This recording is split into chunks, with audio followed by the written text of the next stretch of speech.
Lore Listening Library, Dragon Age Origins, Final Volume, Expansion and DLC. Armored Ogre. The Darkspawn scavenge their armor from the deep roads, from lost tides, and from battlefields where vast armies once clashed.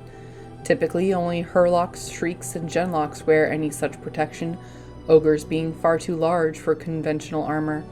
But occasionally the Legion encounters ogres wearing crude patchworks of breastplates and shields threaded together with rope and wire. While better than nothing, there are many vulnerable gaps in the assemblage. Thank the ancestors of the Darkspawn and their ghouls make such lousy craftsmen. From the Journal of Cardol, Legionnaire of the Dead. Blighted Werewolf. When a man in West Hill told me about his encounter with a blighted werewolf, I was inclined to believe him. Although werewolves may be abominations of a sort, wolves possessed by rage demons, or so the story goes, it is true that their bodies still live. The blight is known to corrupt bears and wolves in addition to humans, elves, and dwarfs, so it is conceivable that any living creature, even a werewolf, is at risk. The man saw the beast ambush a bear, springing from the shadows with such speed that it seemed to blur. The bear was dead within seconds. I thank the Maker that I have never even seen a run-of-the-mill werewolf. I'm sure I never want to encounter one that is blighted. From In Pursuit of Knowledge, The Travels of a Chantry Scholar by Brother Genitivi. Charred Sylvan. Occasionally, demons attempt to escape the Fade by possessing something other than mortal flesh. By corrupting a tree, for instance, a demon avoids the madness that results from possessing a sentient creature. Demon-possessed trees are known as wild sylvans. On rare occasions, demons possess trees almost completely destroyed by fire, but that still retain a spark of life. This union often rekindles the fire that first damaged the tree, resulting in a sylvan that burns continuously without being destroyed. The Children. The Children appear to be twisted mutations of Darkspawn. They have set even Hurlocks, Genlocks, and Ogres to fleeing. The monsters appear first as childer grubs, gruesome larval creatures that wriggle on the ground. This is the only vulnerable stage of their development. To squish them is to do the world a favor. When grubs devour the flesh of slain Darkspawn, a dramatic change occurs. To a sound of tearing flesh, legs emerge. The childer can now run down its prey with startling speed. Upon gorging itself again, the childer transforms further, developing spindly limbs tipped with spikes that skewer prey. These foul creatures are the progeny of the Mother, a mysterious broodmother with whom little is known. The Disciples.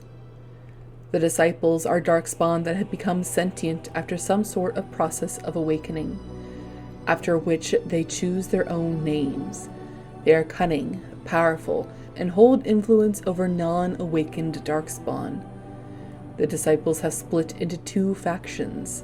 Some serve the Architect, some the Mother. The Architect is responsible for awakening the Disciples. Those who now serve the Mother appear to have turned to her because they resent their newfound freedom. Inferno Golem. It's so much better when it's on fire. Centuries ago, during the Dwarven Empire's Golden Age, dwarves commanded vast armies of golems. Golems guarded the tides and patrolled every branch of the deep roads. As men of steel and stone, they were eternal, indestructible, and perfectly obedient.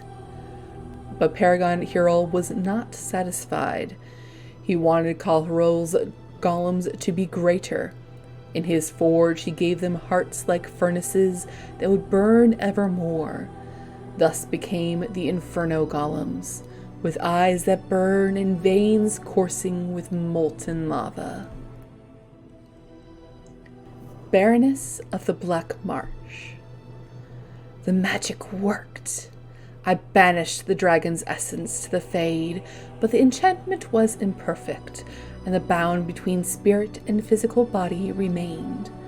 The beast lay dormant long enough for me to rip her apart and scatter her from the marsh. That should suffice for now. Had the spell failed, I would have perished. What was I thinking, working untried magic on such a powerful beast? Hindsight. So I saved the soggy cesspit.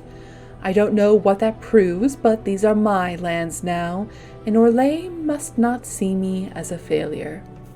From the Journal of the Baroness of Black Marsh. Tears in the Veil. Studies of the Veil have never been thorough. The Tevinters once theorized that the Veil is thin in places that have seen great bloodshed. As the Chantry is so fond of reminding us, the Magisters of the Imperium only once crossed physically into the Fade, a catastrophe that blackened the Golden City. As the story goes, the ritual consumed a vast quantity of lyrium and the blood of 100 slaves. But was it the deaths that bridged the worlds, or simply the blood and lyrium? Or both? Demons seize every opportunity, every tear in the veil to enter our world. Once the veil is torn, it is extremely difficult to mend. Some say impossible. From the Lectures of First Enchanter Wenceslas. Pilgrims and Amaranthine. The faithful travel great distances to see the birthplace of Andraste in Denerim, yet many make their pilgrimage longer still by visiting Amaranthine. After all, it was from the city's port that Maferath and his army departed to invade the Tevinter Imperium, and the Chantry of Our Lady Redeemer now stands on the site where Andraste first revealed the Chant of Light. This is why the road that joins Amaranthine to Denerim is known as the Pilgrim's Path, and why the Chantry of Our Lady Redeemer is the wealthiest chantry in all of Ferelden. From Annals of Northern Ferelden by Brother Bedin, a Chantry scholar. The Crown and Lion.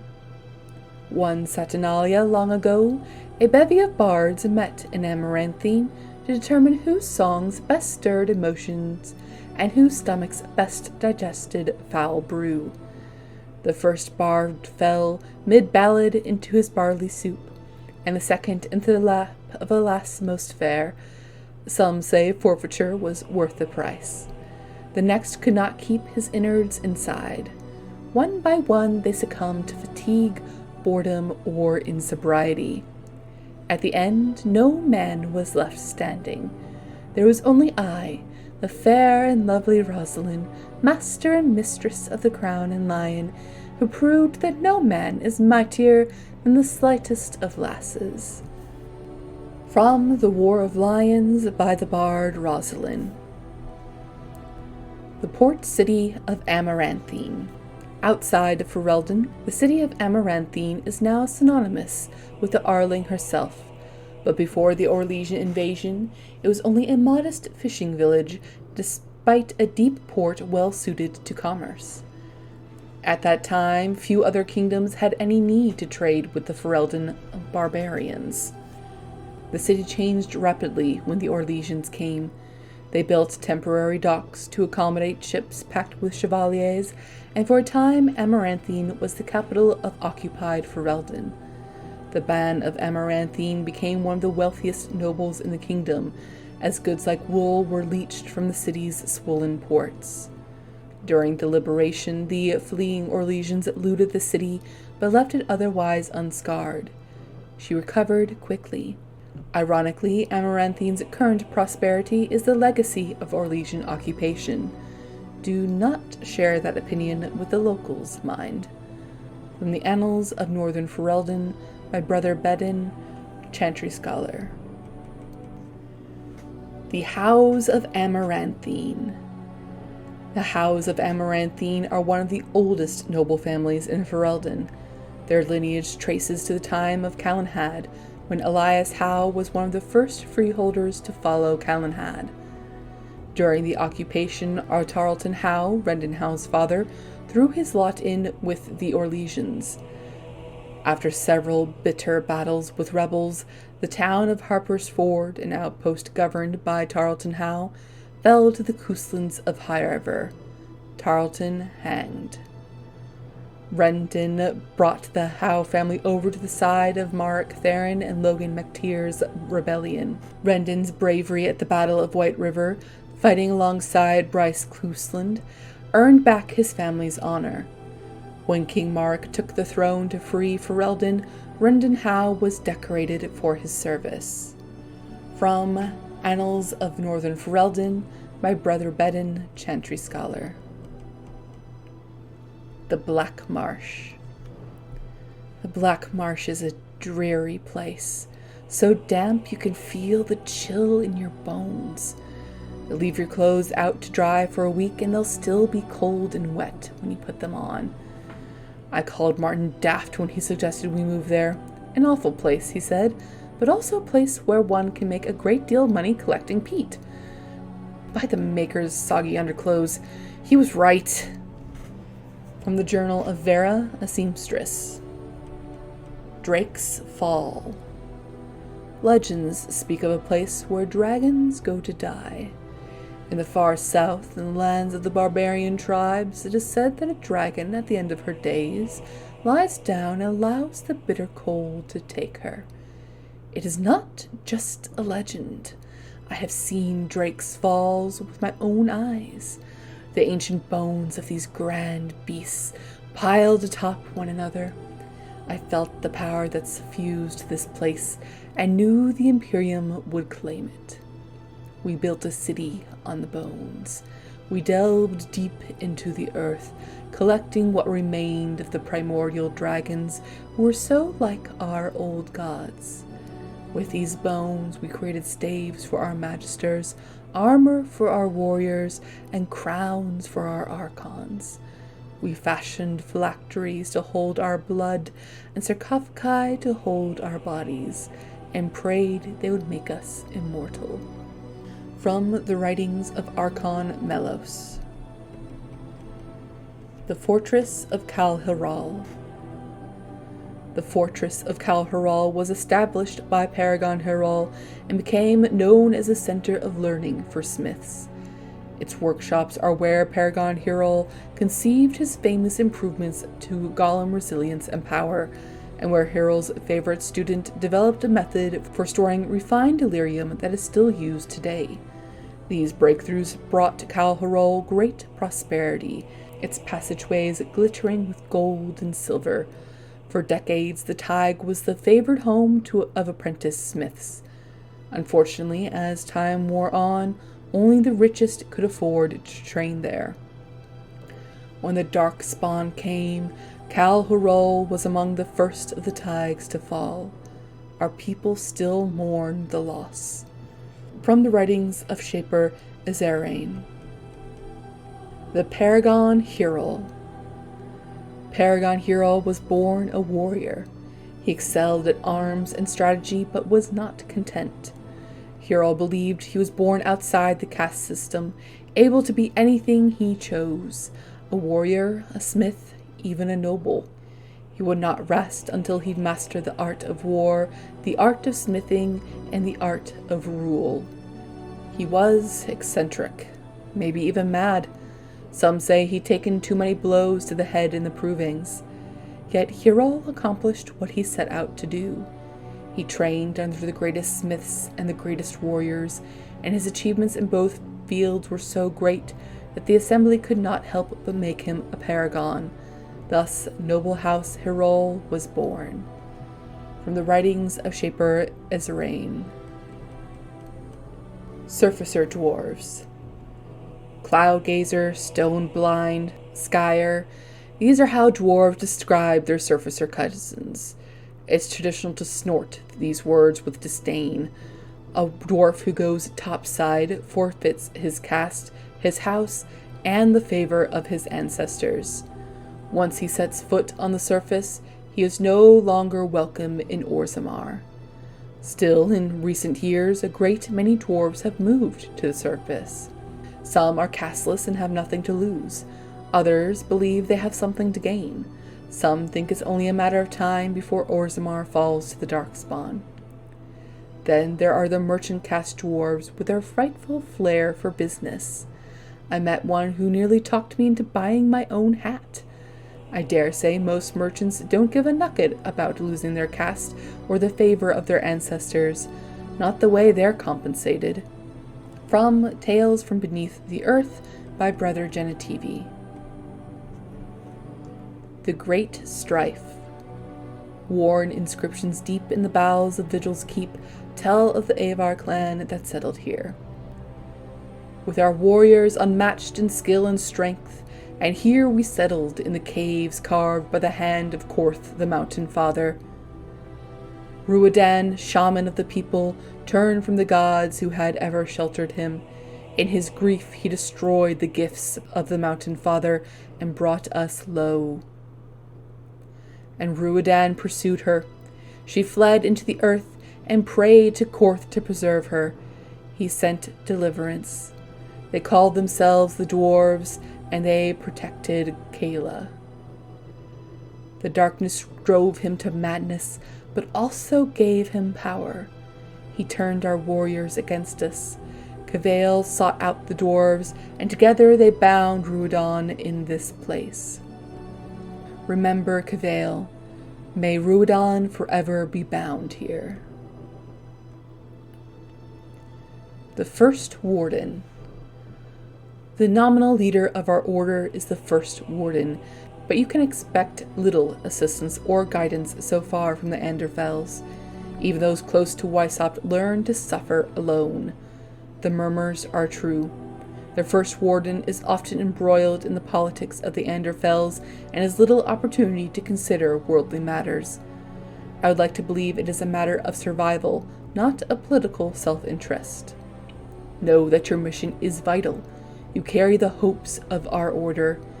If the highest among us holds noble titles outside of the Anderfells, perhaps we will be better situated when the next blight comes, as we all know it must.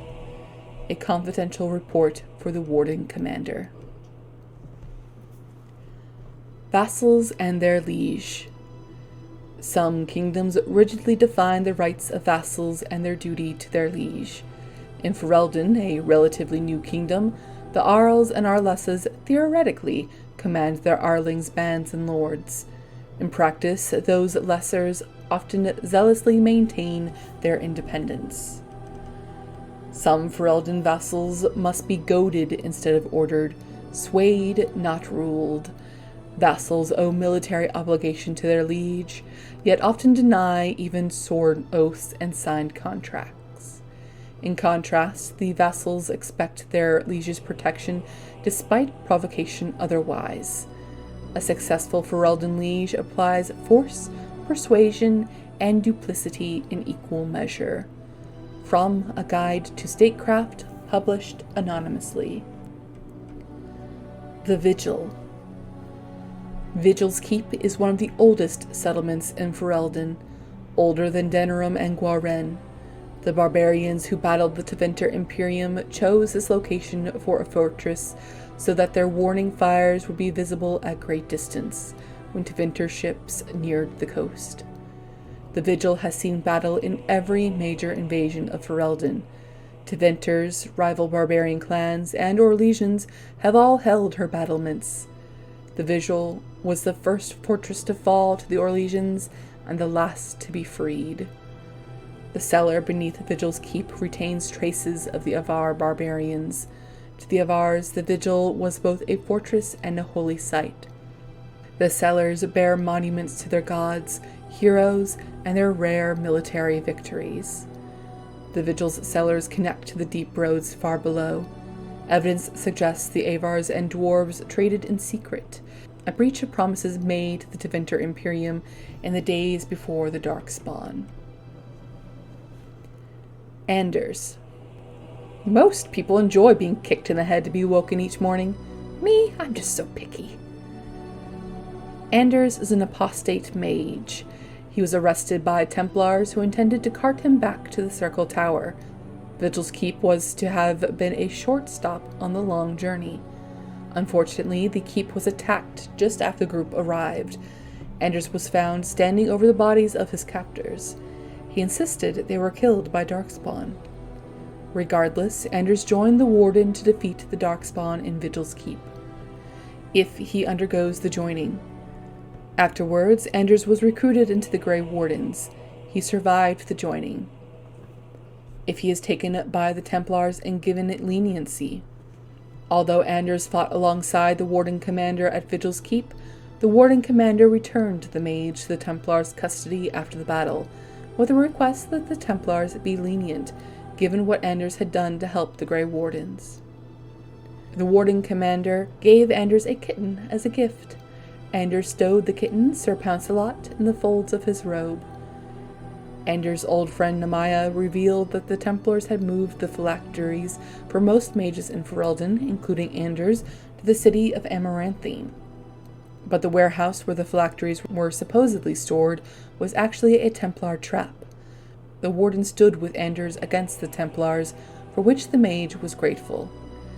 Anders takes great pride in his appearance and enjoys fine things. The Architect. The Architect is a powerful darkspawn, possessed of an intelligence seldom seen in his kind, and obsessed with Grey Wardens. He seemed to be conducting strange experiments in the old silverite mines near the Wending Wood, although their purpose was impossible to discern. The Architect is often seen with the dwarven woman at his side. He treats her with great respect, even affection. No one knows her name nor has heard her speak. The Architect and the Mother seem to be at odds. She is undermining his plan, whatever it is. The Architect finally revealed his plan as the Warden Commander was preparing to kill the Mother. The Architect was born with a mind of his own, able to ignore the call of the old gods. His dream of freeing all Darkspawn from their urge to seek out the old gods, thereby ending the threat of future blights. To awaken other Darkspawn, however, he employs a modified version of the joining, using the blood of a Grey Warden. He sent the disciple known as the Withered to Vigil's Keep to propose an alliance, but the Wardens misunderstood the Withered's intentions and attacked. If the Architect is spared. The Warden Commander and the Architect agreed that preventing future blights is a noble goal. The Warden Commander pledged that the Architect's work could continue after they killed the Mother together. If the Architect is killed. The Architect wished to ally with the Grey Wardens to destroy the Mother, but the Warden Commander refused to deal with Darkspawn and killed the Architect. Justice. I have no name, only a virtue to which I aspire. A spirit of justice fought on behalf of the villagers that the Baroness trapped in the Fade. When the Warden Commander escaped through a tear in the veil, Justice was dragged along and trapped in the body of the Grey Warden Kristoff. The Baroness's defeat left Justice trapped in the mortal world. Believing Kristoff's mission to be worthy, he agreed to travel with the Warden Commander. Kristoff's wife, Ara, arrived at Vigil's Keep. Upon realizing what had become of her husband, she accused Justice of desecrating Kristoff's body. This distressed Justice, who insisted on finding a way to ease Aura's pain. Justice visited Aura again later, promising to avenge her husband's death. This pact gave both a measure of peace. Justice likes tokens that remind him of the Fade, as well as items that provide insight into Kristoff's life. If the Warden Commander saves the city of Amaranthine and leaves Justice to defend Vigil's Keep. Justice likely died in the second siege on Vigil's Keep. Myri. Allow me to say I'm very proud to serve under your command. Myri was a knight in Ferelden's army until agreeing to join the Grey Wardens. She can think of no greater honor nor better way to serve the nation, and is eager to undertake the joining. Sadly, Myri's enthusiasm did not save her. She perished in the joining like so many others before her, and was laid to rest as a Grey Warden. Nathaniel. The Howes are pariahs now, those of us left. Nathaniel Howe is the son of the disgraced Arles Rendon Howe, and among the last scions of the once great family. He blames the Grey Wardens for his father's death, and had intended to assassinate the Warden Commander. Upon seeing Vigil's Keep, however, his childhood home, Nathaniel decided to simply reclaim some of his family's treasures. The Wardens caught Nathaniel breaking in. It conscripted into the Grey Wardens. The Warden Commander, impressed to hear that it took 4 Wardens to capture Nathaniel, invoked the right of conscription, making the young Howe a Warden recruit. If hanged, the Warden Commander ordered Nathaniel executed. If released, the Warden Commander released Nathaniel. If released, then later conscripted. Such mercy had an odd effect on Nathaniel. He returned, seeking to become a warden himself. Nathaniel undertook the joining and survived. In a chance encounter with the Howe's old groundskeeper, Nathaniel learned that his sister, Delilah, had married a shopkeeper in the city. Nathaniel was eager to find her. But Delilah was content with her commoner husband, and revealed that their father was exactly the tyrant everyone claimed. In time, Nathaniel came to terms with his sister's choices and his family legacy. Nathaniel is a sensible fellow who values practical gifts over useless trinkets. If the Warden Commander saves the city of Amaranthine and leaves Nathaniel to defend Vigil's Keep. Nathaniel died defending Vigil's Keep from the army of Darkspawn. Sigrun. A wise man once told me never argue with someone better armed than the entire warrior caste on parade. Sigrun is a member of the Legion of the Dead, warriors exiled from Orzammar and sent on suicide missions against the Darkspawn. The Warden Commander found Sigrun fleeing at Darkspawn next to Kalhiral, the last survivor of her group. She has broken the Legion's oath by not fighting to her death. If she is not recruited, Sigrun wished to return to Kalhiral to finish what the Legion began, but the Warden Commander deemed Sigrun's injuries too grave and sent her on way. If she joins them, Sigrun joined the Warden Commander to destroy the Darkspawn nest.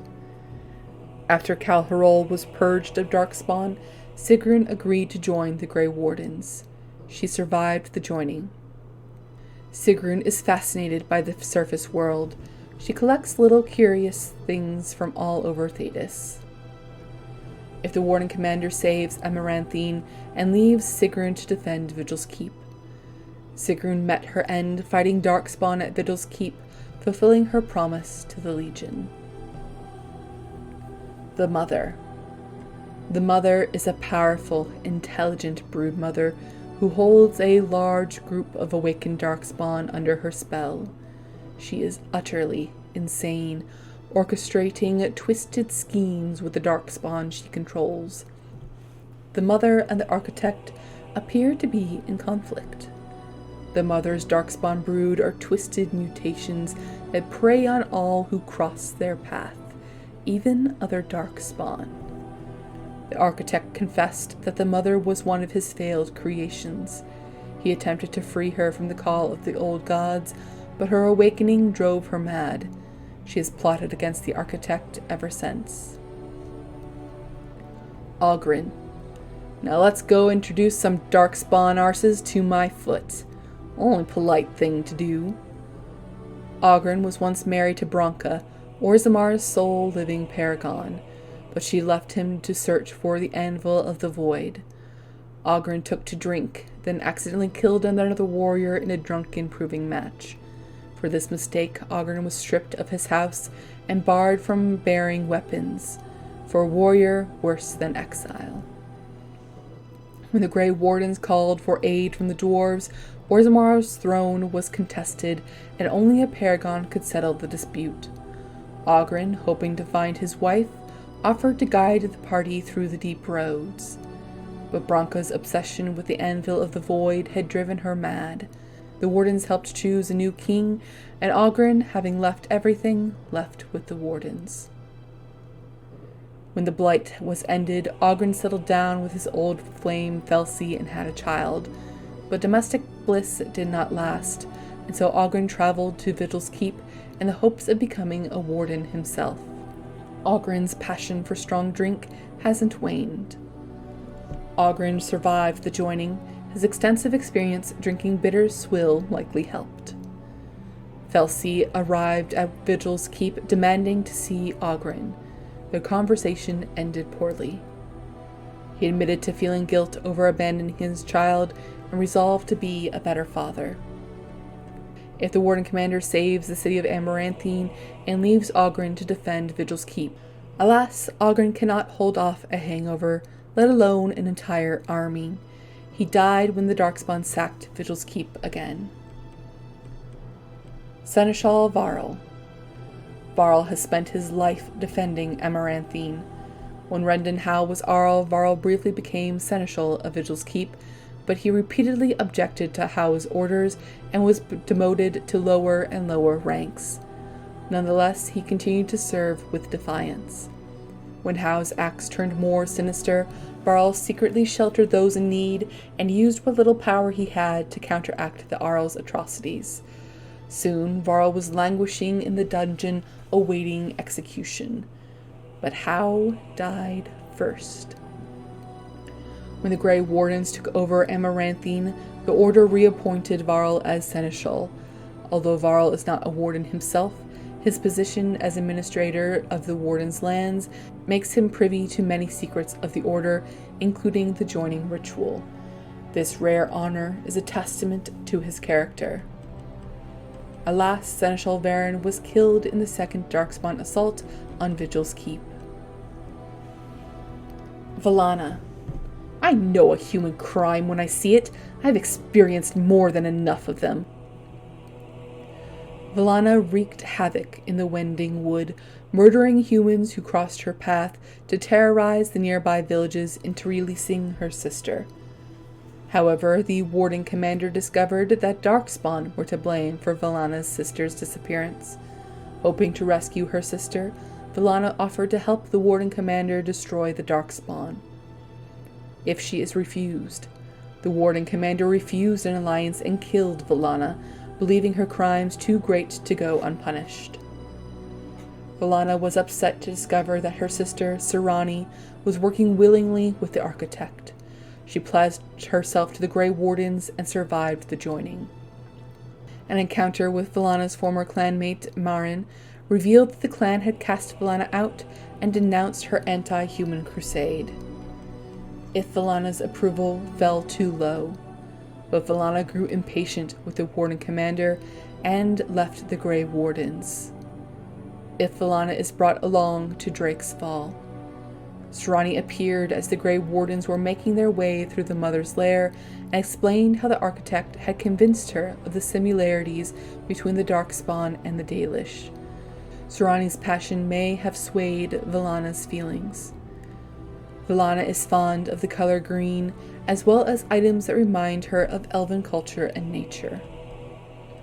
If she is left at Vigil's Keep and the Warden Commander saves Amaranthine, Valana likely perished in the second Darkspawn assault on Vigil's Keep. Daelin's Journal. To Pluitanis. More southern Taigs have fallen. Varen Thaig and Kalbarosh are overrun. 4,000 lives lost.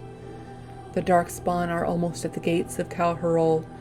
The fortress must be evacuated. For Pluitanis. There will be an exodus to Orzammar. Many nobles are appalled, Orzammar being a trade city so close to the surface. They fear losing their stone sense to the surface vapors, a ridiculous notion, but Orzammar is the easiest to defend. 7 Pluitanis. Scouts have sighted the horde. It is vast. To outrun the Darkspawn, the commanders say we must leave now with nothing beyond bare essentials. Addendum. I volunteered to remain behind with a contingent of men. We'll hold off the Darkspawn so others can escape. Ancestors have mercy. 9 Plutonus. The castless are still here, forgotten in the panic. They are 500 strong. If even half can be inspired to fight, they'll make an army.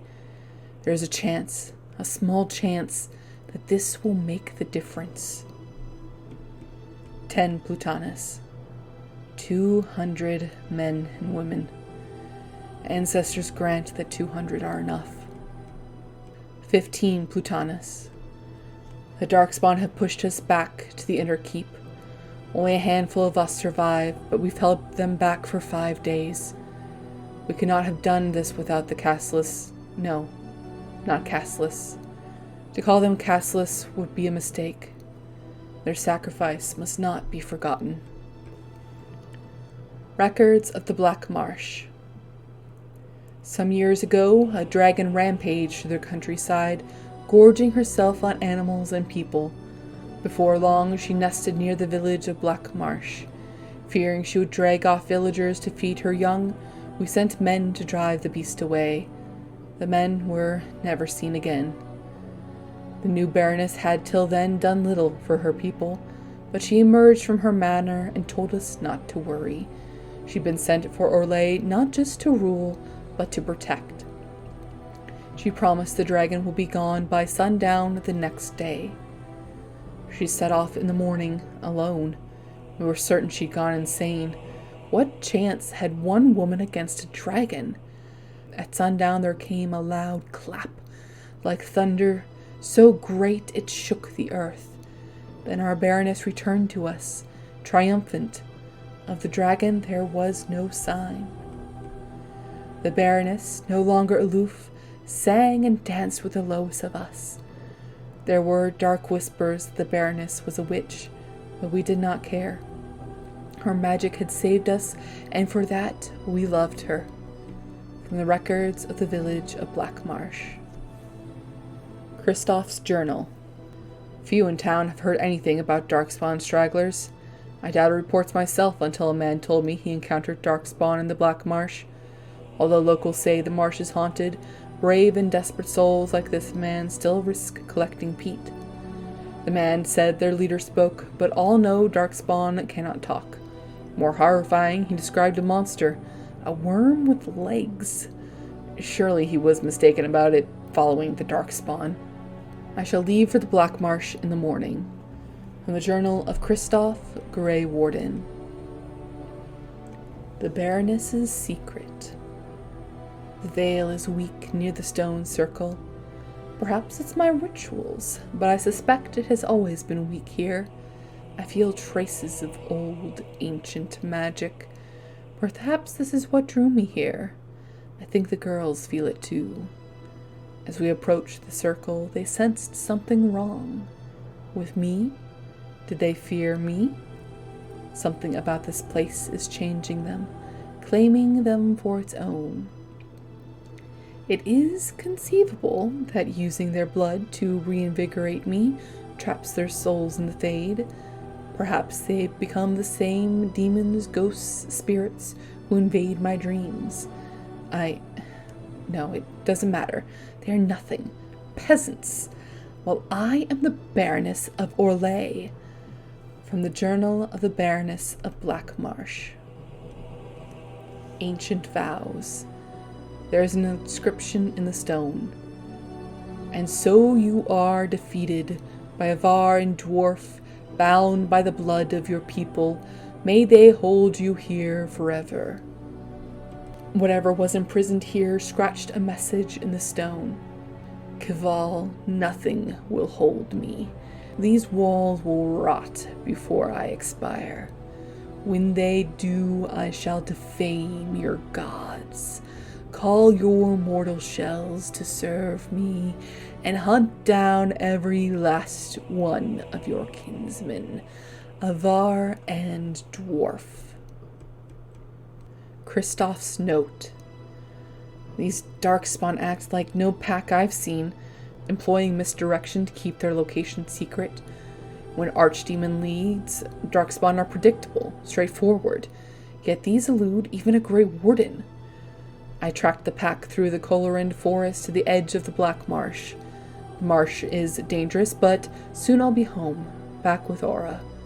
The wardens can take me from her bed, but never her from my heart. The Canticle of Mafarath. These verses were carved into statues in the Wending Wood. They appear to be from the Canticle of Mafarath, which the Chantry includes among the dissonant verses, unacknowledged in the Chant of Light. Spite ate away all that was good, kind, and loving, till nothing was left but spite itself, coiled round my heart like a great worm. And in my darkest hour I turned from her, and vowed that I would destroy her. At the moment of her death, I knew what I had done, and I wept. I shall bring the lands of my fathers to her word. Therein lies their salvation and mine. And she came to me in a vision, and laid her hand on my heart. Her touch was like fire that did not burn, and by her touch I was made pure again. Despair not, she said, for your betrayal was Maker blessed, and returned me to his side. I am forgiven. A letter from the architect. Utha, I know this has tested your patience. You first gave your blood years ago to further our common dream. I know at times it seems we're going nowhere. Trust me, Utha, I echo your frustration. Vigil's Keep was a setback, yes, but minor. I intend to keep my promise to you. Perhaps you should venture above ground. The greenery and fresh air would do your spirit good. The Architect's Journal. The Seeker collected 2 elves, male and female. The rest died defending their camp. Unfortunate, but a small price to pay. The male has since dashed his head on the wall. Odd. Don't all living beings strive for survival? The Seeker confessed that he did more than simply collect the elves. He found the elves and humans at odds, then exacerbated the conflict by making the humans look responsible for the 2 elves' disappearances. He said he wanted to see how the elf leader would react. Odd again. The female elf has developed a bond of sorts with her guard. Many of the other disciples seem drawn to her as well.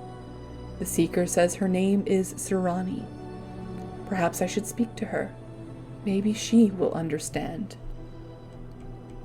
A letter from Aura. Dearest Kristoff, my sister and her babe are well. I shall leave Jader as soon as they're settled. Expect me at Vigil's Keep within the month. Ferelden is cold and wet, so make sure your socks are dry before you put them on. I know how it is with men. You can slay 1,000 darkspawn, but when it comes to clean clothes and dry socks, you're hopeless. I can't wait to see you. Love, Aura. A miner's letter. Thaddeus, it's too dangerous to work here. Sure, the money's good, but there's been nothing but trouble since we broke into the ruin. The foreman down the shaft, the scaffold on poor Horace. He'd heard voices calling his name. Then the incident with the stew. An eyeball. Something's not right, Thaddeus. Oh, and that carbuncle on my neck is back. I swear it's a Tevinter curse. Half the men have left. I'm leaving today with the next lot. We can find work elsewhere. This isn't the only mine in Ferelden. Carl. The Architect's Notes. These are scribbles on loose sheets of paper barely decipherable. What happens if the old gods perish? Does the song die with them? The blood is the key. The blood is always the key. The female elf is accommodating, allowing me to take her blood for my work. Perhaps she thinks I'll release her if she cooperates. My disciples report that another elf is rampaging through the woods, killing humans. Revenge for what we did to her kind, only she hasn't seen through the Seeker's ruse. We'll keep this from Serani. If she is upset, she may stop cooperating. Perhaps I should have killed it while it slept. Orders to the militia. The caravans can't get through the woods and the village is running low on supplies. It's that Dalish clan causing trouble again, I know it. I heard my man speak to their keeper several months back, and she, I think it was a she, can't tell with these elves, said they'd leave for more remote parts. It looks as though they're back, likely their stupid land ships blocking the roads, their stumbered race, and more than a little dense. I must trouble you for a favor. Go to the Wending Wood and order them to leave. Mayor Grisby. Letter to Rendon Howe. My Lord Howe, some of the men are not pleased with your plan. They will incite others against you. For the plan to succeed, our forces must be united. If word gets out, if even one of them informs Cousland, it will be your head on a plate. I say this with all due respect, sir. Your Captain Lowen. Response from Rendon Howe.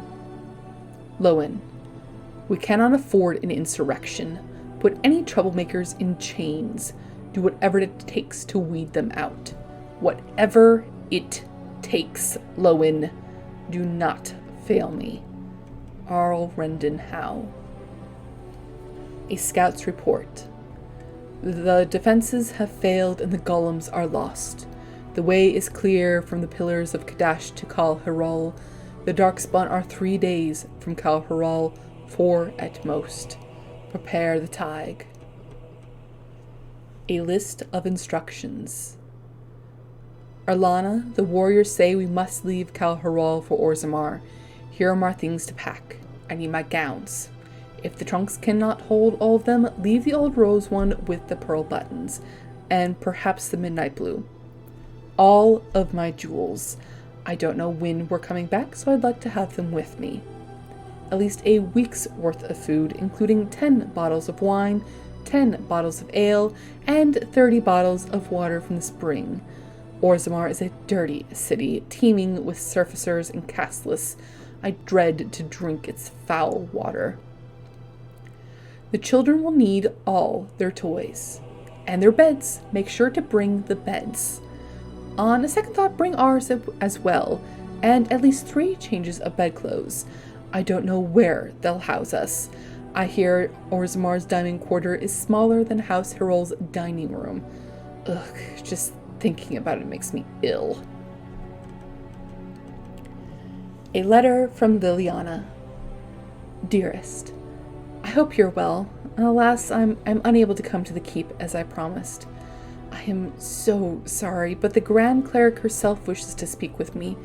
I will tell you all about it once I have had my audience.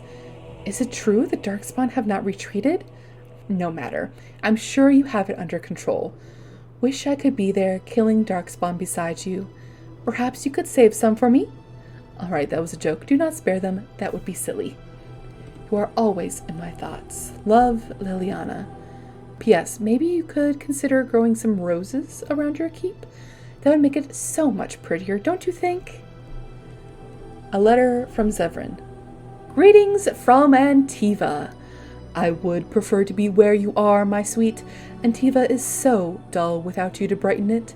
Even with the crows trying to hunt me down, this place lacks the excitement of being at your side. Ah well, I expect the guildmaster will agree to meet me soon. Or maybe I should kill him. What do you think? I hear the Darkspawn have still not gone away. They're like house guests who overstay their welcome, no? I am saddened you have to deal with such business without me.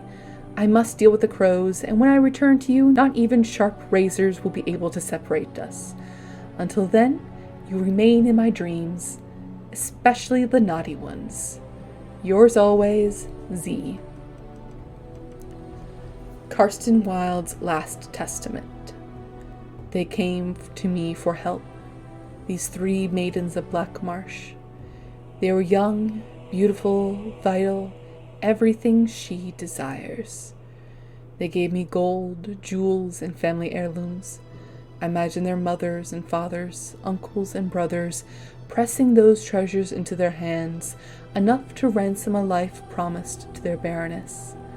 I agreed to spirit them away from Black Marsh. She learned of it. She appeared the night before. Her eyes were like flat, dull stones. Her hair was stringy and streaked with gray, and I saw why she needed the women. I hid them in my wagon. The youngest embraced me before she crawled between the bales of hay. She said, "Make her bless you and watch over you." I drove them to the crossroads where the Baroness's men waited. He took the wagon. Their families never knew. The witch, as good as her word, brought me a chest of gold. She twirled like a little girl, eyes now sparkling. "You've earned every bit, merchant." The gold was no comfort. I saw their faces on each sovereign, heard their voices in the tinkling of the coins. I could not bear it. I buried it all in the deepest part of the marsh. Still, I found no peace. There will be no peace for me until I stand before the Maker. Karsten Wilde. Attached as a map to the cache. Darren Lyle's missive. Elmore, I found what we've been looking for. Better, even. Stop digging and pack up your gear. I'm heading back to camp. Meet me there. We'll go to Amaranthine, find a buyer, and strike it rich. Darren Lyle. Bonnie's angry letter. Corin, is our relationship a joke? Am I a joke to you? What am I supposed to think waking up to this love note? Follow my trail of love, my darling. You are my hen, the mistress of my flock. You nourish my body and tend to my rooster. Really, Corin? I tend to your rooster? That's the most disgusting thing I have heard in my entire life. You said there'd be a surprise waiting for me? I'm supposed to follow your trail? Ugh, I despise you. I abhor you. You petty, ill-made wart. You said last week that everything would be different for us. Well, you are right. I'm leaving. With venom and spite, Bonnie. Materials for working with Dragonbone. What a lovely specimen. But Dragonbone is so very hard. I need a diamond. Yes, that will do. And a balm of great strength to keep the sword from burning my hands. The liquid from a fresh dragon's egg will come in handy, I should think. Shouldn't be a problem for you. Oh, and a flame rune. Grandmaster caliber. Do hurry. Materials for working with golem shells. What a day! First, I'll need some wool padding. Working with golem shells can chafe, don't you know? A second, a lyrium potion made by a master to ensure the soul that once inhabited this armor is washed away for good. You wouldn't want that golem coming back, would you? Also some pure iron. Pure, mind you, no imperfections at all. And a packet of ground blood lotus. Maybe some soup? No? No. Materials for working with heartwood. Those blasted elves didn't write anything down, and the Dalish are positively unfriendly. I could use some oil to make the wood more malleable, some catgut to string the bow or make a handle for the shield, and a flawless ruby. Always handy and certainly pretty. Oh, and I know, a Grandmaster lightning rune. A scholar's journal. 7 Cloudreach. Ordered roast boar at the end. Loved that stuff. I shared the meal with a wary old traveler newly arrived from the Pilgrim's Path. Told me that he stumbled upon an odd structure of stones in the Wending Wood. He showed me a souvenir he brought back, one of the smaller stones. It looked familiar somehow. 9 Cloudreach. I remember where I saw that stone. An old history book in Denram's Chantry. The Tevinters built structures to harness mystical energies. Must have been destroyed, the stones used for construction, yet the traveler claims this one survives. 10 Cloudreach. He was at the inn again and sold me the stone. I'm heading to the Wending Wood as soon as I find a caravan, although people seem wary of the place. 29 Justinian.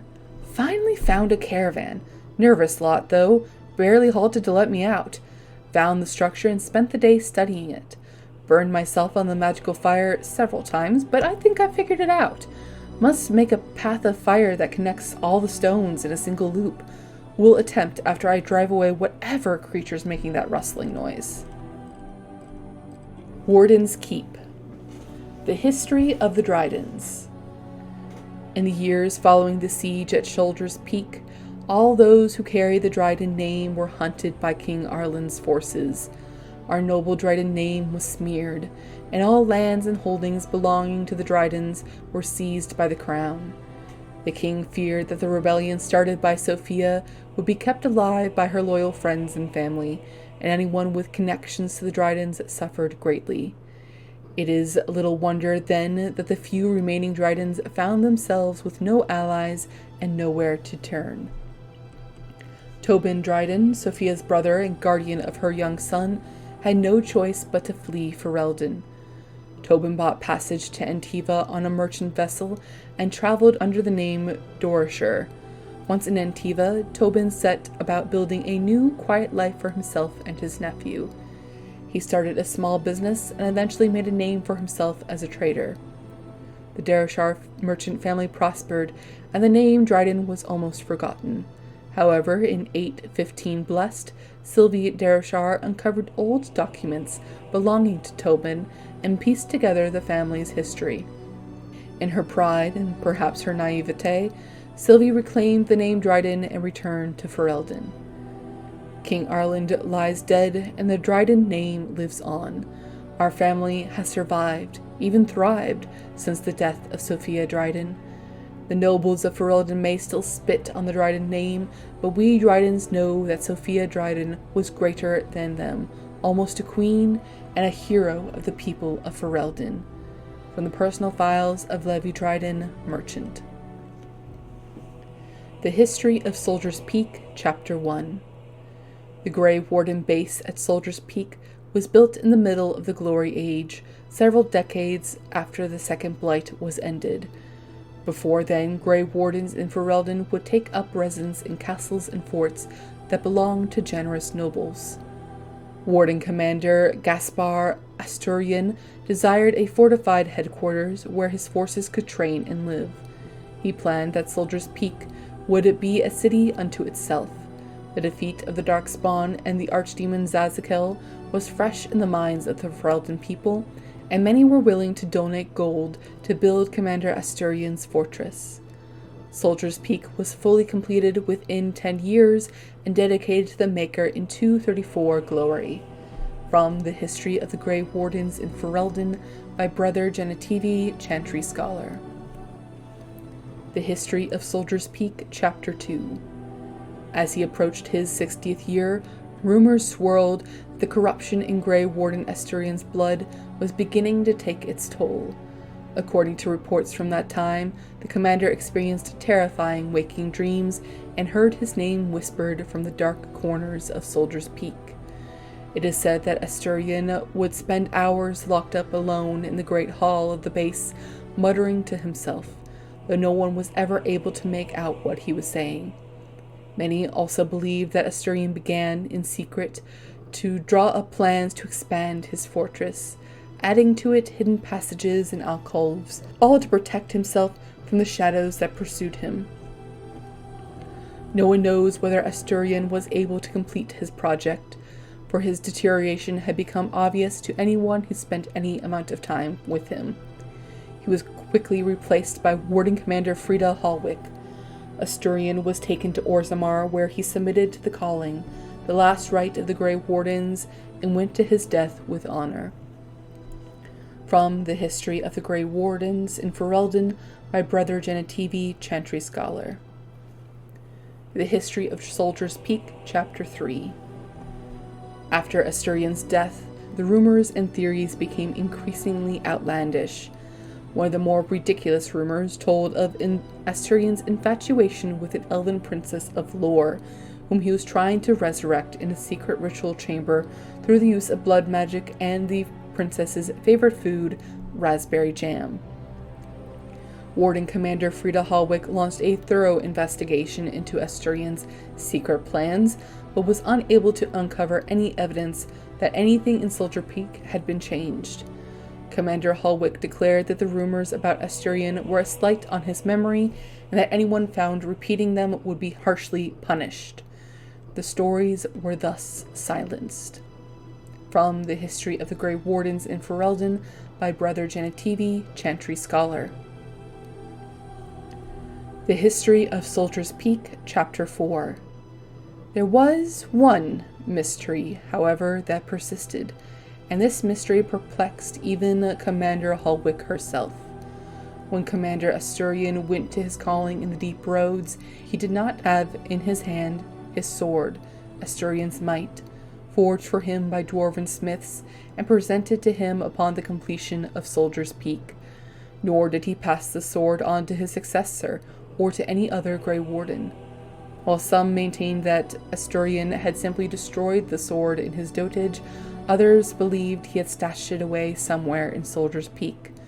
One young warden claimed that Asturion had once grabbed him by the shoulders, fixed him with an unwavering gaze, and said, "The sword will remind you what it is to be a warden. Speak your oath to me when the shadows come. You must speak the words." What this was supposed to mean was never made clear. From The History of Grey Wardens in Ferelden by Brother Genetivi, Chantry Scholar. Sophia Dryden. Sophia Dryden is Ferelden's light and her most brilliant jewel. Nothing on this earth can ever quench her fire. Arlessa Sophia Dryden was the young Arlen's rival for the throne of Ferelden. Dryden was a strong and charismatic leader with much support from the Banorn. When Arlen finally won the crown, Dryden refused to relent. She pushed her claim, was caught, and accused of treason. Her sympathizers continued to support her, however.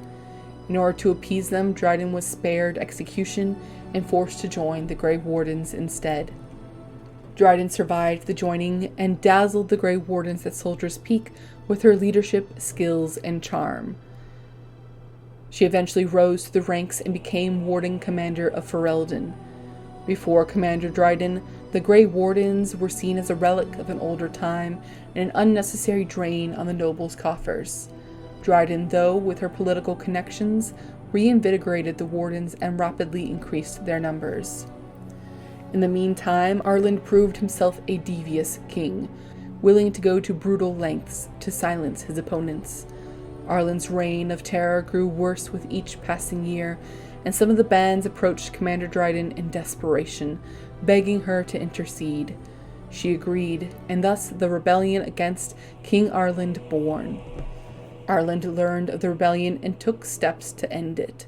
He publicly suspended all tithing to the Grey Wardens and declared that they were no longer welcome in Ferelden.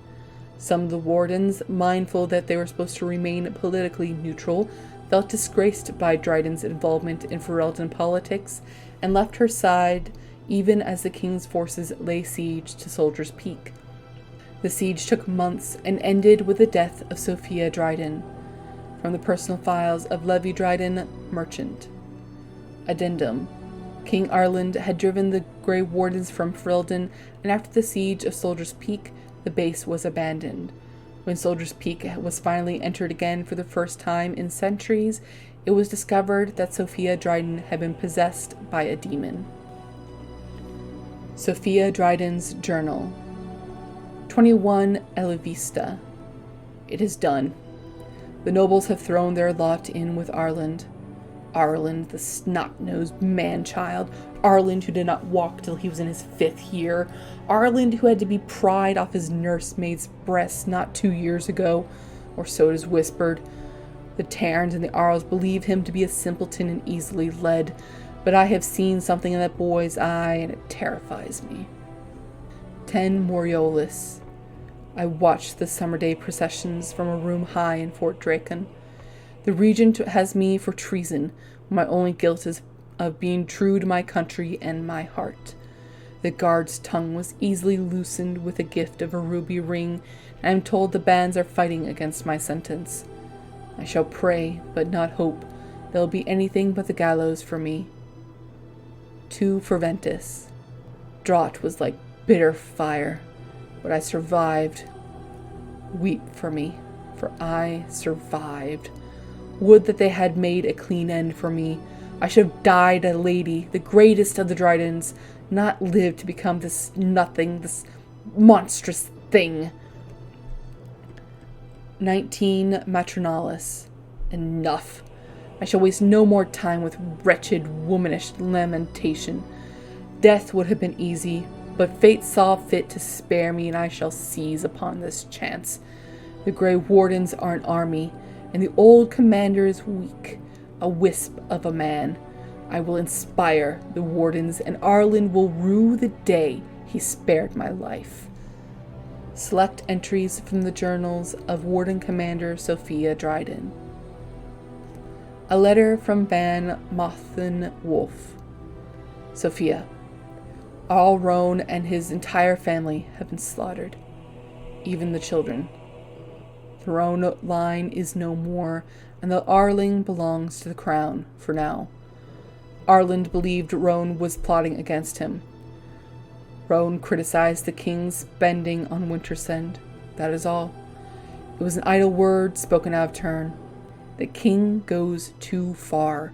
His brain is filled with madness, and he clings to the crown like a drowning man clutches at a straw. Sophia, I beg you, help us. If nothing is done, more will suffer. Your humble servant, Wolf. Avernus's notes. The taint allows us to sense the darkspawn. The longer we survive with the taint in our blood, the more potent it becomes.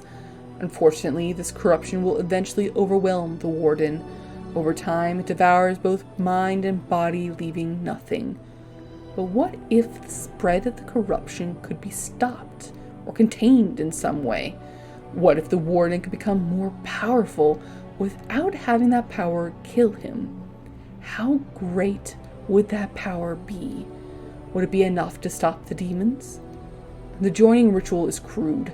We take into ourselves the blood of the darkspawn in the most obvious way.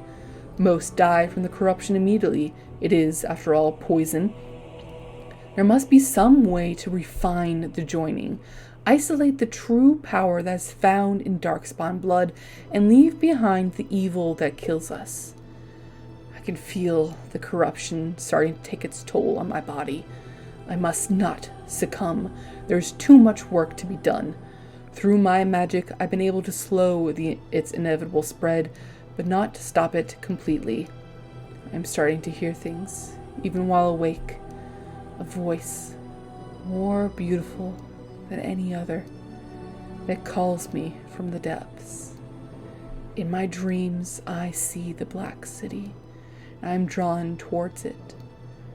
There is something there, an answer to what this taint is, this taint that we share with the Darkspawn. From the Notes of Avernus. A plea from Commander Athlar. Soldier's Peak is more than we bargained for. There's a sinister magic at work here. The men are seeing things and cannot tell nightmares from reality. The fallen return to life and attack again and again, and we are assaulted by dark creatures, the like of which I have never seen. Whoever is responsible is intent on destroying us all, the King's army and the Grey Wardens both. Send help. We cannot last much longer. Commander Athlar. The Stone Prisoner. What can I say? I have a heart of stone. The golems of Orzammar once made up the vanguard of the dwarven army, holding back the tides of darkspawn that flooded out of the deep roads. But the art of making them was lost, and many of them succumbed to wear and damage in battle. Shale has no memories either of the time spent fighting in the deep roads or of coming to Honleith, only a few spotty and bitter recollections of its last master. The Warden unearthed Shale's control rod and awakened it, adding a bitter, malfunctioning golem to the menagerie of companions. 300 years earlier, she had been Shale of House Kadesh, warrior of King Valtor a volunteer who chose to dedicate her life for all time to the defense of Orzammar. If the Warden sided with Bronca with Shale and the party during the Anvil of the Void, Shale was destroyed while fighting the Warden. The Journal of Enchanter Wilhelm. 13 Plutonus. The interrogation of the demon is going well and is rather fascinating, provided what it is saying is true. I have sent all my research so far to First Enchanter Arden, and while he is concerned about my safety, he does not think there is any reason to stop just yet. All I hope is that the Templars do not discover what I am doing.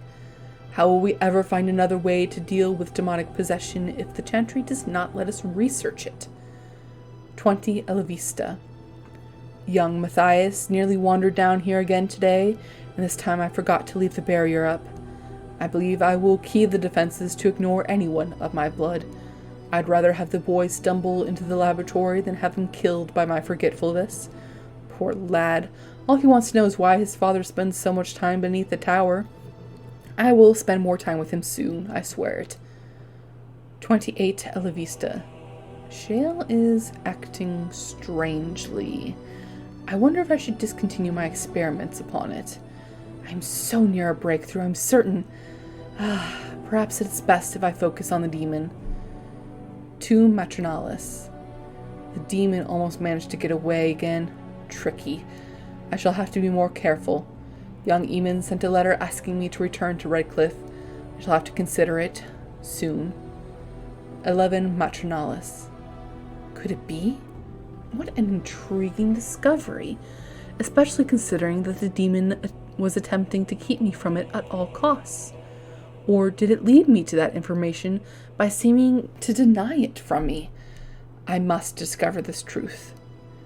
19 Umbralia. I think it's time to dismiss this demon. It's too dangerous for me to continue holding it, and I cannot discount the possibility that it's having some influence over the golem. Or is it my experiments? I shall try to deactivate Shale for the time being, and then deal with the demon once and for all. Let it end here. There are no further entries. From the Journal of Enchanter Wilhelm Solsbacher. A note from the Honleith Village Council.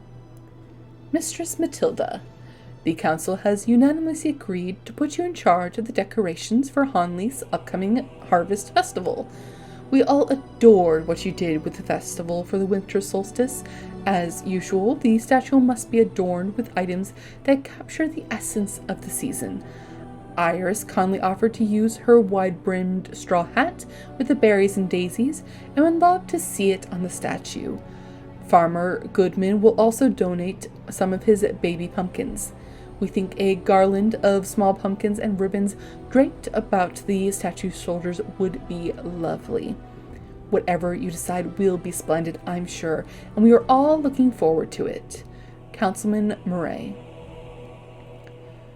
A decades-old letter. Madame, I can assure you that the Circle of Magi is not a sacrilegious institution, and that, indeed, we operate under the supervision of the Chantry. It would make our investigation of your husband's death much easier if you would simply cooperate with us. I am disappointed to hear that you sold the golem's activation rod. I understand both it and your husband were of invaluable aid to King Mark during the war against Orlais. Without the rod, we cannot discern whether Wilhelm's golem was responsible for his murder. The golem will simply have to remain where it is unless the villagers can find the means to destroy it. Our condolences to you and your son for your loss.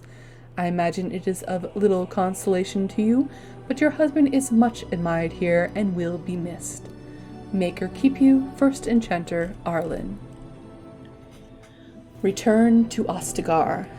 Kylan's Documents, page 1 of 3. To His Majesty, King Kylan of Ferelden. My warden commander assures me that we face a blight. This thing threatens us both, and we must work together to fight it, lest it devour all.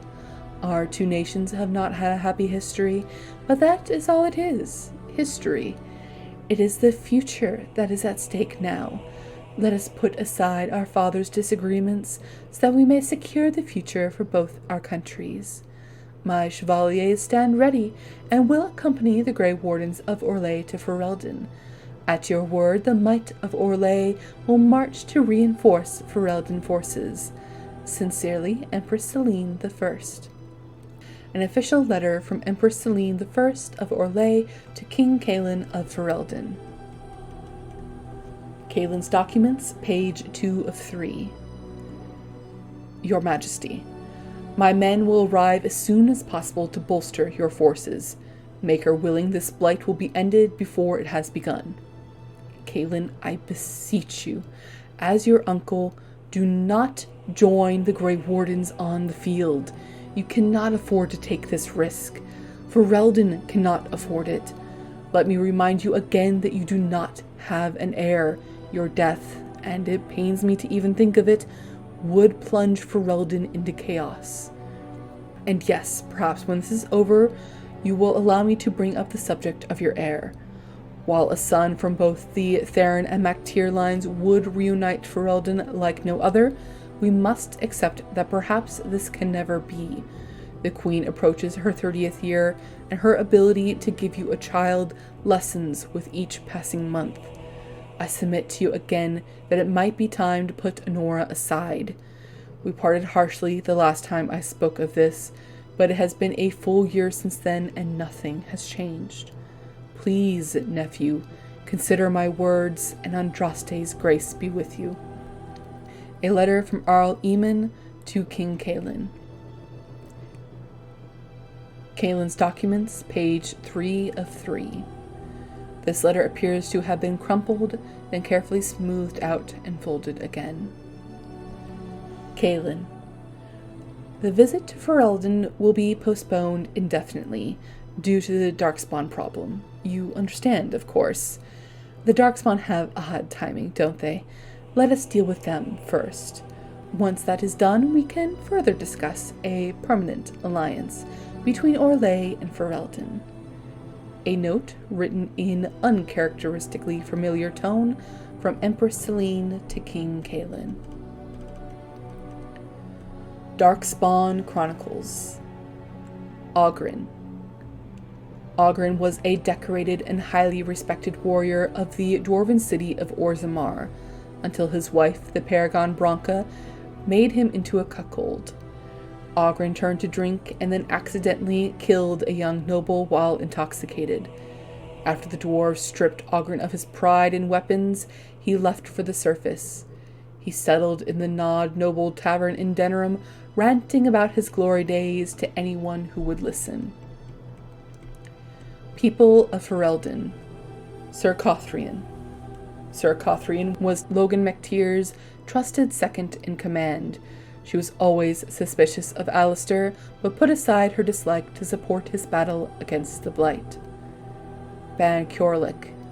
Ban Ciorlic was one of the many nobles who came to Denerim for the Landsmeet, where he agreed with just about everything that Tairn Logain said. Cullen. Cullen was one of the many Templars sent to defend Denerim from the Darkspawn attack. His colleagues often whispered that he was mentally unstable. Guldana. Guldana was a washerwoman who lived in Denerim. Alistair believed that she was his half-sister. She smelled of sour milk and cabbage. Gorham. Gorham was once a second to the Prince of House Iduken. When the prince was framed for fratricide, Gorham was exiled to the surface, where he made a living as a merchant in Denerim. Knight Commander Gregor. Knight Commander Gregor was the leader of the Templars who watch over Ferelden's circle of magi. When the Darkspawn assaulted Denerim, he brought many of his forces to the city's defense. Habrin. Habrin was the spoiled daughter of Arl Bryland of Southreach. She enjoyed spending her father's coin and once became bored with a dozen separate puppies in a 3-month period. Heron.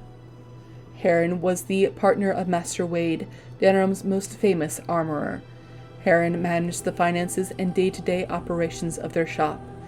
He and Master Wade escaped the massacre in Denerim Market under mysterious circumstances. Arl Rendenhow. Rendenhow was the hereditary Arl of Amaranthine, known as a cagey ally to Tairn Loghain. Dark rumors suggest he was behind the destruction of Castle Hyever and the annihilation of the Cousland line. Cardle. Cardle was an experienced member of the Legion of the Dead. He met Alistair in the Deep Roads and promised to fight the Darkspawn with him. Sergeant Kylan. Sergeant Kylan was a member of Denram's Guard tasked with maintaining order in the market. Because his superiors did not think the post was important, they sent Kylan a progression of ever more incompetent new recruits, usually the bastards, sons of minor lords. Sir Landry. Sir Landry was a knight in the service of King Kylan. He believed that the Grey Wardens were to blame for the king's death, and once challenged Alistair to a duel. He lost and was humiliated. Mother Perpetua. Perpetua was a revered mother of the Denram Chantry. She filled her days arguing with Sister Theohild over the interpretation of the chant. Sir Perth. Sir Perth was a knight in the service of Arl Eamon of Redcliffe. He was sent on a quest for the legendary Urn of Sacred Ashes, but found no success. Riordan. Riordan was a Grey Warden from Orlais. While on a diplomatic mission, he was arrested by Tairn Loghain and held in the dungeons of the Arl of Denram's palace. Alistair freed him, temporarily doubling the number of living wardens in Ferelden. Sangha. Sangha was the proprietress of the Pearl, a brothel in Denram. Her establishment was renowned for a variety of temptations it offered. Ban Tegan. Tegan Gwaren, the Ban of Rain's Fair, was the younger brother of Arl Eamon Gwaren. When Arl Eamon was incapacitated by poison, Tegan took over his duties. Sister Theohild. Theohild was a priest in Denram's Chantry. She liked nothing more than to argue with Mother Perpetua over interpretations of the chant. Valendrian. Valendrian was the keeper of the elven alienage in Denram, with years of experience in speaking up to defend his people when human guards came to threaten them. Vaughn. Vaughn Kendals was the son of the late Arl Urien Kendals and the rightful Arl of Denram. He was captured by Arl Rendenhow and left to rot in the dungeons of Arl Denram's estate. When Alistair broke into the estate to rescue Riordan, an Orlesian Grey Warden, he also released Vaughn. Master Wade. Wade was a master blacksmith who ran a shop in Denram with the assistance of his partner, Harwin. He and Harwin escaped the massacre in the Denram market under mysterious circumstances. Liliana's Song. Raiding the Collective. I remember. The note from the Mages Collective had said that there were clues around the market that would point to a hidden cache. At the time, I didn't care that someone had earned that money or that someone else had scrounged to collect it. Finding the clues would be an adventure, distraction. I even looked forward to the inevitable guard. By the signature, Severin was the poor fellow's name. The Orlesian game of Intrigue. I remember. Marjolaine had given me clippings from a Ferelden book, a social dissection of Orlais or some such. Orlais presents a veneer of opulence, but the aristocracy are committed to a system of social one-upmanship they call the game. Sprawling receptions delight friend and foe, while bards strike from shadow with insinuation, larceny, and assassination, often to the strange delight of their targets. Control of these auteur agents is yet another layer of the game. Auteur agent I liked. The rest could not be more dry. Fereldans truly did not understand my world, and that, of course, was Marjolaine's intent. I had arranged my favorite associates and followed her to Denram, not for the promise of money, but for the excitement of toying with fools. I was her creature. The Arles Estate. I remember. Like many of Marjolaine's little surprises, I was more excited than afraid. The Arles Estate was the typical posturing of a fortress in peacetime, its ramparts meant to appease nobility, not defend soldiers. It may have been fearsome long before, but at that moment it was just another prize I longed to humble for Marjolaine. I would come to learn that in the Arles' absence, the estate had been left in far more troubling hands. The hard line. I remember. The soldiers called their group the Hard Line, and it was not unearned. They were freeholders sworn to one Harwin Raleigh, a noble who had distinguished himself during the Orlesian conflict. But they ended the war in disgrace, and their patron was even denied the return of his title and land. I knew nothing of this at the time. I would come to regret it later. War Journal revised. I remember. Had my younger self cared, I'd have seen that early in the War Journal, the Hard Line were highly praised, but after their patron land was lost, they were censured by King Mark directly for brutal treatment of prisoners. Their patron being Harwin Raleigh, whose latent request to forcibly retrieve his territory had been denied. But they were distant problems, and not mine to worry about. Harwin Raleigh's personal journal. I remember. The personal journal of Commander Raleigh was a horrible insight. He boasted of cruelty far beyond the public accounting. He pined for an excuse to attack Orlais, to take back his lost land. It was easy to imagine how clinging to such hatred would poison a man, but I could not know how this stranger's private war would collide with my love for Marjolaine. Marjolaine. I remember. Marjolaine commanded fear, respect, and a high price. She was the Orlesian aristocracy's answer when the next step in a rivalry was to end it. She was everything I wanted to be. She never spoke of herself, never gave hints of who she was away from the game, but she always seemed to know how to captivate us. She was a mentor, not a leader. She suggested, and others grew wealthy in her shadow. At the time, I only casually noted that Marjolaine's satchel held just the bare essentials for travel. It was barren of anything even remotely sentimental. Sketch. I remember. I met Sketch in Valrayo. He had spent so much of his life hiding among immigrants and smugglers, he lacked the connection, resentment, and even accent of other city elves. His primary concerns were prosecution as a mage, not an elf. He was not the bardic type, but I suppose the game was more forgiving than the Templars. I remember his books, not unexpected for a mage, but most were mere distraction, the thinnest pulp of history. The only proper mage tome was a volume of philosophy and ethics regarding the manipulation of summoned creatures, which he owned because it was large. He was slowly covering every page with little preoccupied scribbles, as though the text wasn't even there. Tug. I remember. Tug. Tug was a dwarf with few words for strangers and choice words for friends. He was a strange fit in Orlais, but he never offered a reason for why he left his home. I had accepted his company and friendship, knowing he would share what he wanted in his own good time. He laughed when I asked about the silk kerchiefs. We'd be in some noble vault pocketing gems, and Tug would be rummaging for linens. They were his practical luxury, because one can never be sure of toiletries when traveling.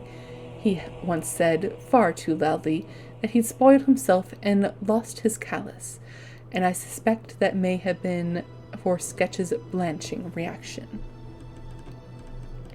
An introduction. I remember a statue of Andraste.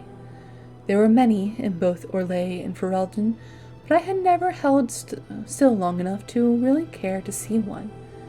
The chant of light would have put my younger self to sleep, but the beauty and strength of that figure offered strange comfort. I was too foolish for revelation, but doubt would bring me back, and there would be no shortage of that. Silas. I remember. Silas Corthwaite was an odd one.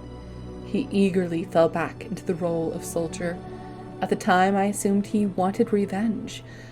I would come to see that he was trying to be the example that Raleigh had spoiled. I was not sure Silas even realized he was doing it. Eventually, I would feel a sad kinship. Marjolaine had offended my profession in a similar way. Silas had been stripped of everything, so he had nothing personal to show his nature. But there was something about the way he looked at the trappings of the Chantry, especially the candles.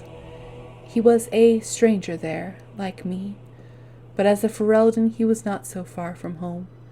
It was important that everything be just right, not because he believed, but because someone believed. I found that charming.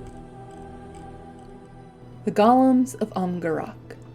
A Bronto named Snug. Years ago, Jarek saved a young, inspired Bronto from the Darkspawn. The Bronto took to Jarek immediately and refused to leave his side. It even started sleeping under Jarek's bed, even though the space was far too snug for him. Jarek started calling the Bronto Snug, and the name stuck. Snug is extremely protective of Jarek and will defend him to the death. The Harvester. The Harvester is a product of a misguided attempt to recreate Paragon Hero's research to build golems for Orzammar. The researchers used the flesh of casteless dwarves as a cheap alternative to stone or steel. Fade spirits were bound to dead flesh, animating it. The creature turned out to be uncontrollable, resulting in the death of the research team. The Harvester appears to be a twisted construct of rotting, flailing limbs with a disproportionately large head. It is able to attach itself to and control larger constructs of flesh. Protector Golem. Golem has chain lightning and cleansing aura. Heals slowly while active and removes injuries when cast. Heals everybody. Golem makes your weapons do fire damage. Big electric storm. Party member revived. Generic buff to stats. Generic buff to stats. Jarek Dace. Jarek Dace is a noble from House Dace and a distant cousin of Lord Enmor Dace. He was unable to go on the Umgarak expedition and now feels responsible for his brother going missing with the rest of the men. However, he does not believe his brother, Brogan, is dead and has enlisted the help of the Grey Warden to find him. The Warden Commander of Ferelden. This codex entry is only for the Orlesian Warden Commander. Eager to find new allies in this hostile soil, your seneschal has urged you to help one of the powerful noble families of Orzammar, the Daces. Jarek Dace has sent a missive to Vigil's Keep requesting your assistance in a sensitive matter. Darion's Journal. A page ripped from a journal. We learned of an old laboratory called Umgarak, where a man of Orzammar and a mage of Tevinter were attempting to recreate Caridan's work. Umgarak was mentioned in Branka's notes, although why she did not pursue it is a mystery. They used not stone or steel, but flesh. Flesh of the dying, the diseased, the casteless. We found evidence of this, a putrefied construct of meat and bone. It looked awkward and headless, and the stench was unbearable. The switches divert delirium streams, causing unpredictable effects. Sometimes it even alters the environment, changing it to look, even feel different. It must be magic, but our understanding of such things is limited. There is something here with us. They called it the Harvester. They knew it was a terrible mistake, and used magic to trap it within the tunnels. Our foolish greed led us here, and now we're trapped along with it. Our only hope of escape is to destroy everything. The creature, the research, the magic that sustains this place, they are all tied together. I must get to the forge, but it is locked. Only a specific combination of switches will work. I must think on this. It found a body. Rotting flesh harvested from the dead. It ripped them all apart and used them. Pelted with heads of friends. Tripped in their entrails. Ran. Still alive. Only one alive. I can still hear it out there. It knows I'm here. I cannot get back to the forge. I found a golem control rod. The golems are keeping it away for now. There's a shaft of light here. I can see my escape, but I cannot reach it. The ground is too damp, the rocks too slick.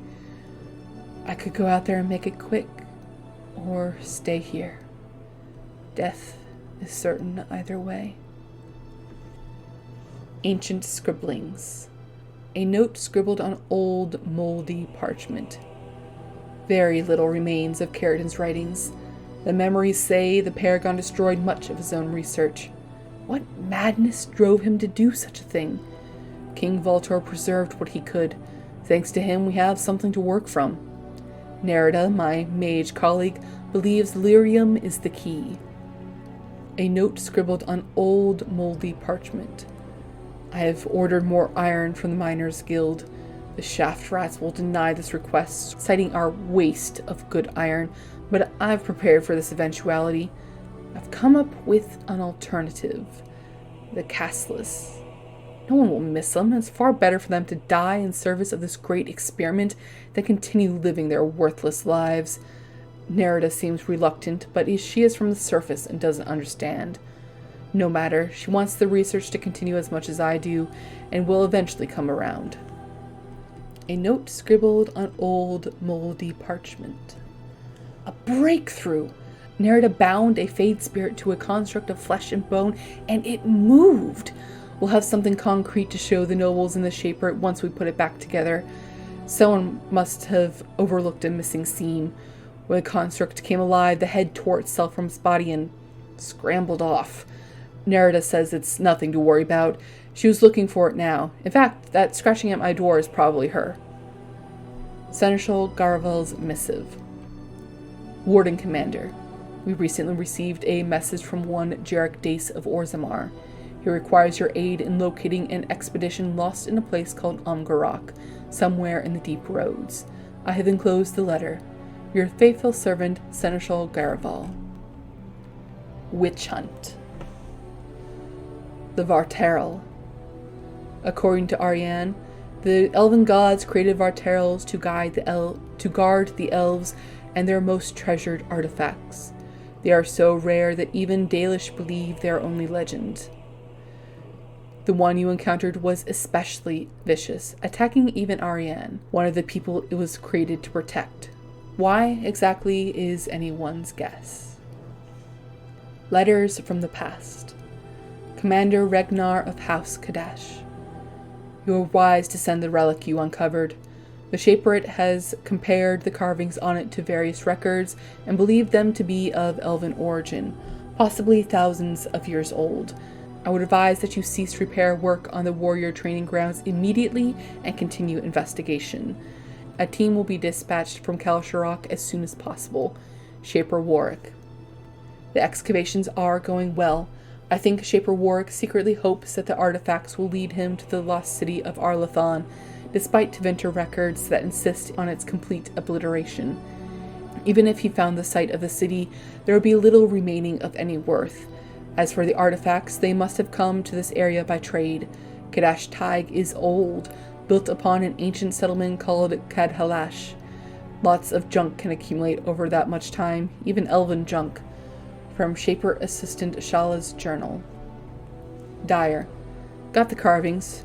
These two depict elves forming an alliance with the Cadhalash dwarves after the destruction of Arlethon.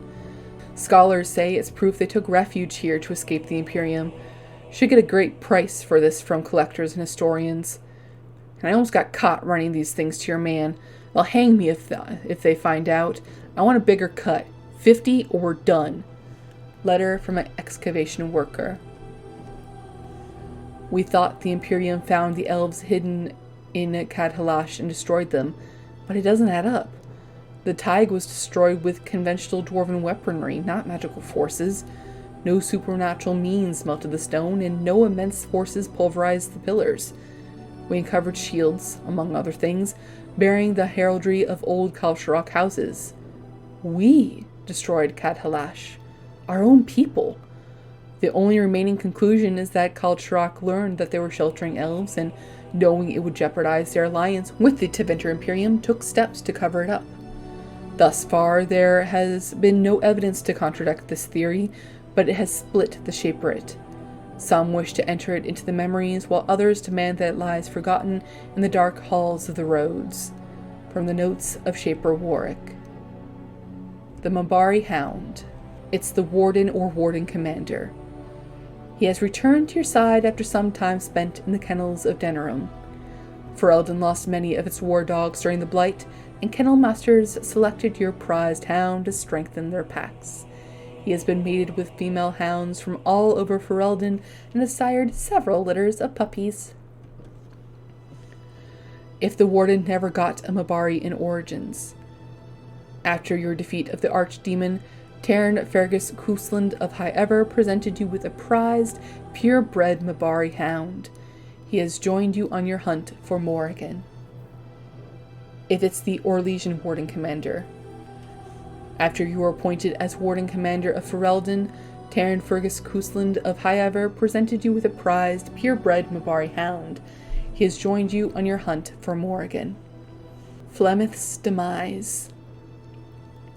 This codex entry may only appear if the Warden has killed Flemeth. Flemeth saved you during the first stages of the Blight, and her daughter Morrigan helped nurse you and Alistair back to health. Morrigan later revealed that Flemeth was an abomination who had sacrificed her daughters to preserve her own unnatural life.